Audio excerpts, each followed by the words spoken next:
Eh bien, salut à toi Naknot, ici Machikouli pour une nouvelle vidéo.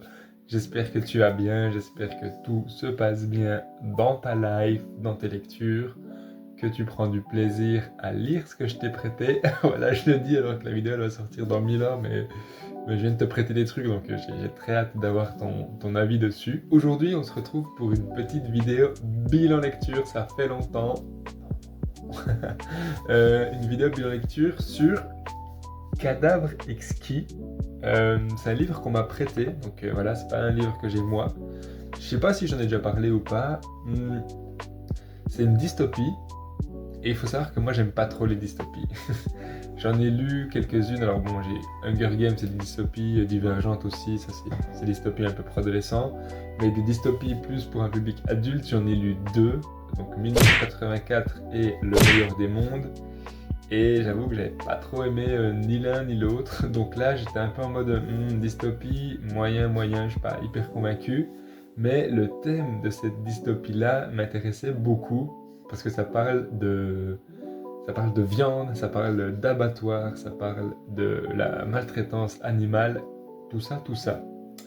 Voilà, alors, Cadavre exquis, de quoi ça parle? Comme tu peux le voir ici, il y a une petite tête humaine dans une assiette. C'est parce que dans ce monde-là, un virus s'est propagé via les animaux.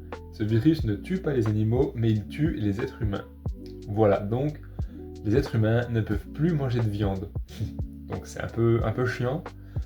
Du coup, les scientifiques, ils ont développé une espèce de nouvelle race d'êtres humains qui sont utilisés à la consommation de viande par l'humanité.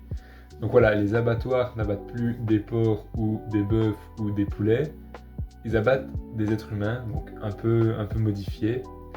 Ils leur coupent les cordes vocales pour pas qu'ils puissent parler, enfin des trucs comme ça. Et ils peuvent pas se reproduire entre eux, enfin voilà. Un peu modifié quand même. Et on suit l'histoire de Marcos, un mec qui travaille dans un de ces fameux abattoirs. Et on suit un peu toute sa vie. Et voilà, le résumé globalement c'est ça. Je vais pas en dire trop parce que sinon ça spoil. Mon avis sur le livre, c'est que j'ai beaucoup aimé. J'ai adoré le style. Je vais te lire un passage après, mais le style, il était vraiment cool. Le livre est pas très long, donc c'est pas comme 1984 où c'était long et c'était un peu chiant. Il n'y a pas de termes trop techniques parce que dans les deux dystopies que j'avais lus, il y avait beaucoup de termes techniques vu que c'est des auteurs qui inventent un futur. Ils inventent des termes, ils inventent des trucs. Là, il n'y avait pas trop vu que ça se passe globalement à notre époque, mais si les animaux n'existaient plus, enfin plus dans les abattoirs, tu vois. Donc il n'y a pas de méga termes qui sont inventés, hyper compliqués à comprendre. L'histoire se lit assez vite, c'est des petits chapitres, et ça j'avoue que c'est assez kiffant. Tu lis une dizaine de pages, puis c'est la fin d'un chapitre, donc tu peux soit t'arrêter, soit te dire vas-y je suis chaud, je continue. Donc ça je trouve hyper agréable, les livres c'est des petits chapitres. Et la fin est, est ouf. Je pense que c'est une des meilleures fins que j'ai lues dans un livre. Enfin je sais pas, moi elle m'a retourné. Genre vraiment j'ai arrêté de lire et j'étais là. Genre c'est fou, et ça se passe dans les 4 dernières lignes. T'es là, mais c'est du génie et je l'ai pas du tout vu venir. Donc ouais, j'ai vraiment adoré la fin. Le livre en lui-même est cool, l'histoire est cool. Mais ouais, la fin m'a vraiment scotché, donc je suis très content de l'avoir lu. Avant de le lire, j'étais un peu en mode, est-ce que... Enfin, la personne qui me l'a prêté, elle m'a dit, ouais, dès que j'ai lu ce livre, j'ai vraiment plus du tout envie de manger de la viande. Parce que c'est quand même un peu le propos du livre, ça dénonce les conditions horribles des animaux dans les abattoirs à la chaîne et tout, ça tient ceux qui sont gavés, ceux qui sont tués, voilà, sans respect pour l'animal finalement. Et la personne qui m'a dit ça, elle m'a dit ouais j'ai vraiment plus envie de manger de viande, alors je crois qu'elle le fait quand même, mais ça l'a bien perturbée. Et moi j'avoue que pas trop parce que c'était ces créatures qui sont tuées dans ces abattoirs, ces semi-êtres humains, je sais pas trop comment dire.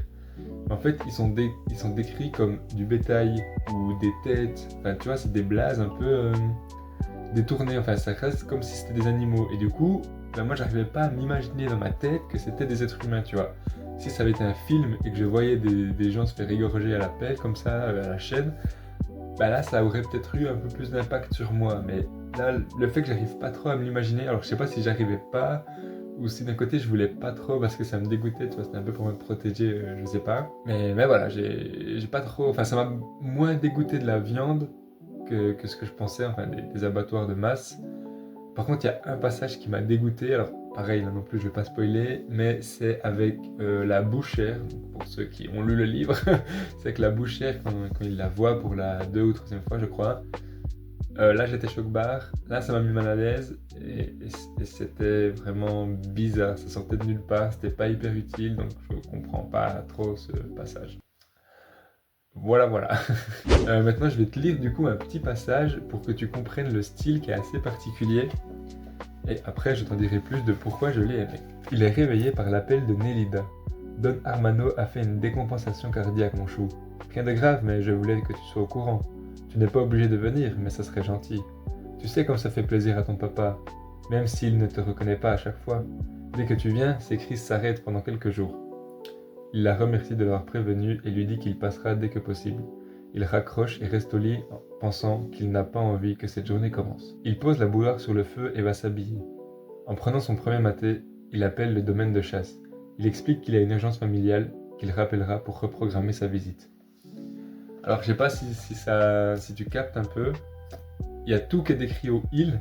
Genre, l'autrice, elle n'utilise jamais le nom Marcos en mode Marcos fait ci, Marcos fait ça. C'est tout le temps il. Et là, ce que je t'ai lu, on aurait pu croire qu'il y avait un dialogue, mais en fait, il n'y a pas vraiment de dialogue. Tu vois, c'est tout écrit comme ça et c'est juste les personnages qui lui parlent et c'est décrit. Enfin, je sais pas, c'est décrit ce qu'ils lui disent. Enfin, je sais pas trop comment dire. Mais j'adore vraiment ce style, le fait que ben voilà, le personnage ne soit jamais nommé. Je sais pas si c'est aussi pour le déshumaniser. Enfin, bref, j'ai adoré ce style d'écriture. J'ai tout de suite été conquis. Donc voilà, c'est un gros plus pour ce livre. Je crois que je n'ai plus grand chose à dire. On arrive à la fin de la vidéo. J'espère qu'elle t'a plu.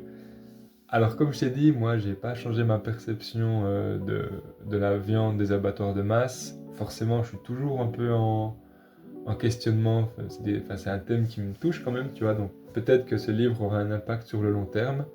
Mais là, je vais pas arrêter de manger de la viande du jour au lendemain. Mais je trouvais quand même intéressant de le lire et de me faire mon avis dessus. N'hésite pas, toi, à me dire un peu où t'en es par rapport à ces réflexions. Je sais que t'aimes beaucoup la viande, mais que tu t'es déjà aussi posé quelques fois ces questions. Je sais que t'es très sensible à la cause animale et que c'est un sujet qui te touche vraiment, donc... Pardon. Donc je serais ravi d'avoir ton avis là-dessus. N'hésite pas à me lâcher un commentaire pour me donner ton avis sur la vidéo globalement, à lâcher le petit pouce bleu. Et quant à moi, je te souhaite de bonnes lectures, de bonnes suites de choses qui t'arrivent dans ta vie. Et je te dis à la prochaine pour une nouvelle vidéo. Double ciao!